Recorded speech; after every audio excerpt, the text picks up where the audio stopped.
Por que Deus, em toda a sua soberania e poder, não elimina Satanás e os anjos caídos de uma vez por todas?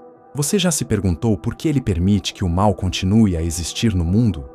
Hoje, vamos desvendar essa questão intrigante, mergulhando fundo nas Escrituras e nas verdades espirituais que transformam nosso entendimento sobre a justiça divina. Prepare-se para descobrir algo que pode mudar sua perspectiva para sempre. Mas antes, se você gosta desse tipo de vídeo, deixa um like e inscreva-se no canal para não perder nenhum vídeo do canal. Vamos ao vídeo. O propósito de Deus e o livre-arbítrio. Uma das primeiras coisas que precisamos entender é que Deus criou todas as coisas com um propósito perfeito. Em Gênesis 1:31, vemos que tudo o que ele fez era muito bom, mas entre tudo o que ele criou, uma das maiores demonstrações do seu amor foi nos dar o livre-arbítrio.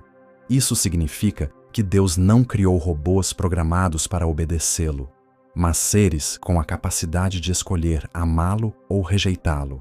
Quando Lucifer, um anjo de alta posição, se rebelou contra Deus, como relatado em Isaías 14:12-15 e Ezequiel 28:12-17, ele exerceu esse livre-arbítrio. Sua queda não foi um erro de Deus, mas uma consequência da própria decisão de Lucifer de se colocar acima do Criador. E quando outros anjos seguiram Lucifer, tornaram-se os anjos caídos. Mas por que Deus simplesmente não os destruiu imediatamente? A resposta está na própria natureza de Deus. Ele é justo e paciente. Em 2 Pedro 3:9, aprendemos que o Senhor não demora a cumprir a sua promessa como julgam alguns. Pelo contrário, Ele é paciente com vocês, não querendo que ninguém pereça, mas que todos cheguem ao arrependimento. Deus está permitindo que seu plano se desdobre no tempo certo, para que sua justiça e misericórdia sejam reveladas completamente. Você já refletiu sobre como seria um mundo sem o livre-arbítrio? Isso nos tornaria incapazes de escolher o bem por vontade própria. O livre-arbítrio nos permite experimentar a plenitude do amor de Deus, mas também carrega o risco da rebelião. Essa escolha é o que torna nossa relação com Ele autêntica. Agora que entendemos o livre-arbítrio como parte essencial do plano de Deus, podemos avançar para a próxima questão. Por que Deus permite que Satanás continue a operar no mundo? Está pronto para continuar? A existência do mal como parte do propósito divino. Para entendermos por que Deus permite que Satanás e os anjos caídos continuem existindo, precisamos olhar para o panorama maior do plano de redenção de Deus. O mal não é algo que surpreendeu Deus ou escapou ao seu controle. Na verdade, ele usa até mesmo o mal para cumprir seus propósitos soberanos.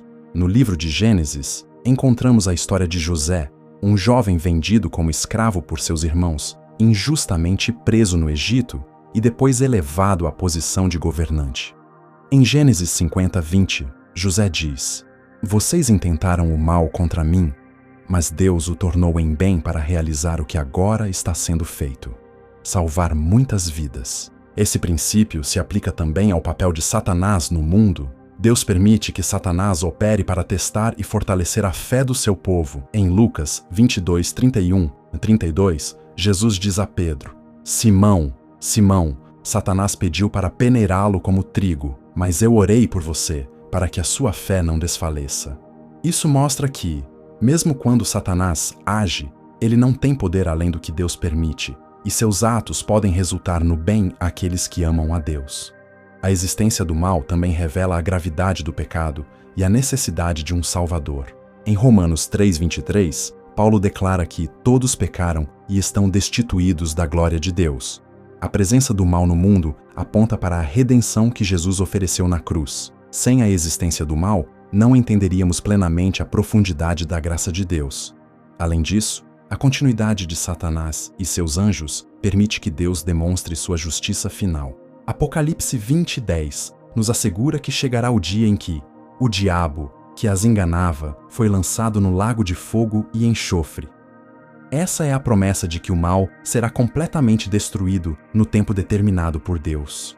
Se você está se perguntando como isso se aplica à nossa vida cotidiana, Pensem como as provações que enfrentamos podem nos aproximar de Deus.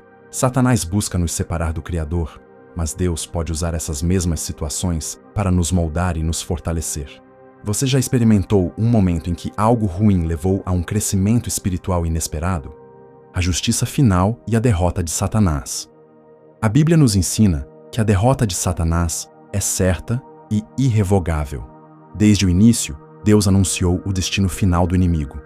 Em Gênesis 3:15, Deus declara que a descendência da mulher esmagaria a cabeça da serpente, uma referência profética a Jesus Cristo e sua vitória sobre o pecado e a morte. Mas por que Deus escolheu um processo em vez de uma destruição imediata? A resposta está na revelação gradual da sua justiça e glória. Em Romanos 9:22-23, Paulo explica que Deus suportou, com grande paciência, os objetos de sua ira preparados para a destruição, para tornar conhecidas as riquezas da sua glória aos que são seus. A batalha espiritual que enfrentamos diariamente é parte desse processo. Efésios 6:12 nos lembra que a nossa luta não é contra carne e sangue, mas contra os poderes e autoridades, contra os dominadores deste mundo de trevas. Deus não apenas permite que enfrentemos essas batalhas, mas também nos equipa para vencê-las. Ele nos deu a armadura espiritual para resistir ao inimigo e permanecer firmes na fé. A derrota definitiva de Satanás é descrita em Apocalipse 20:7-10. Depois do milênio, Satanás será solto por um curto período, mas será derrotado e jogado no lago de fogo para sempre. Esse é o destino final de todos os que se opõem a Deus. Nesse momento, a justiça divina será completamente revelada, e não haverá mais dúvida sobre a santidade e soberania de Deus. Por que é importante saber disso? Porque nos lembra que nossas lutas têm um propósito maior. Cada provação, cada tentação e cada batalha espiritual são oportunidades para demonstrarmos nossa fé em Deus e experimentarmos seu poder em nossas vidas. Satanás pode tentar nos desanimar, mas sua derrota é garantida.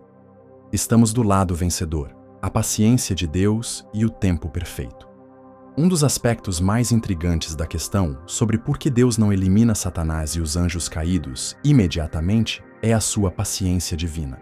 Enquanto nós, como seres humanos, muitas vezes ansiamos por justiça rápida, Deus opera em um cronograma que transcende nosso entendimento. Ele não está limitado pelo tempo, mas age de acordo com seu plano perfeito, visando um propósito maior. Em 2 Pedro 3:8-9, lemos: Não se esqueçam disto, amados. Para o Senhor, um dia é como 1000 anos, e 1000 anos como um dia. O Senhor não demora em cumprir a sua promessa, como julgam alguns. Pelo contrário, Ele é paciente com vocês, não querendo que ninguém pereça, mas que todos cheguem ao arrependimento. Essa passagem nos mostra que a espera de Deus não é uma falha ou omissão, mas um ato de misericórdia. Por que Deus é paciente? Deus está dando tempo para que mais pessoas se voltem para Ele. Ele deseja que cada ser humano tenha a oportunidade de ouvir o Evangelho, experimentar a sua graça e tomar a decisão de segui-lo. Mesmo enquanto Satanás e os anjos caídos continuam a operar no mundo, Deus usa essa realidade para despertar em nós um senso de urgência espiritual. Cada dia que passa é uma chance para que mais vidas sejam salvas. O papel das provações na espera de Deus. A presença de Satanás e o mal que ele perpetua são ferramentas que Deus permite para moldar nosso caráter e fortalecer nossa fé. Em Romanos 5:3-5, Paulo escreve: Nos gloriamos nas tribulações, porque sabemos que a tribulação produz perseverança. A perseverança, um caráter aprovado, e o caráter aprovado, esperança. E a esperança não nos decepciona, porque Deus derramou seu amor em nossos corações por meio do Espírito Santo. As dificuldades que enfrentamos podem parecer esmagadoras, mas Deus as usa para nos preparar para a eternidade. Imagine se Deus eliminasse Satanás e o mal imediatamente. Isso poderia resolver os problemas de curto prazo, mas deixaria de revelar plenamente a profundidade do amor, da justiça e da santidade de Deus. Ao permitir que o tempo siga, Ele nos dá a oportunidade de experimentar a sua fidelidade mesmo em meio às provações. Confiança no tempo perfeito de Deus. Assim, como uma colheita tem seu tempo certo para amadurecer, Deus está aguardando o momento em que o mundo esteja pronto para a manifestação final da sua justiça. Ele é o Senhor da história, guiando cada evento de acordo com sua vontade soberana. Em Abacuque 2:3, o profeta declara: "Pois a visão aguarda um tempo designado. Ela fala do fim e não falhará. Ainda que demore, espere por ela, porque certamente virá e não se atrasará." Essa paciência divina nos ensina a confiar em Deus, mesmo quando não entendemos seus caminhos. É um convite para entregarmos nossas ansiedades e dúvidas a Ele, sabendo que sua sabedoria é infinita e seu plano é perfeito. Você já se sentiu frustrado por esperar algo de Deus? Lembre-se de que o mesmo Deus, que espera o momento certo para derrotar Satanás, também está trabalhando nos detalhes da sua vida. Ele não se esqueceu de você e não está atrasado. Ele está preparando algo maior do que você pode imaginar: a vitória final e o chamado.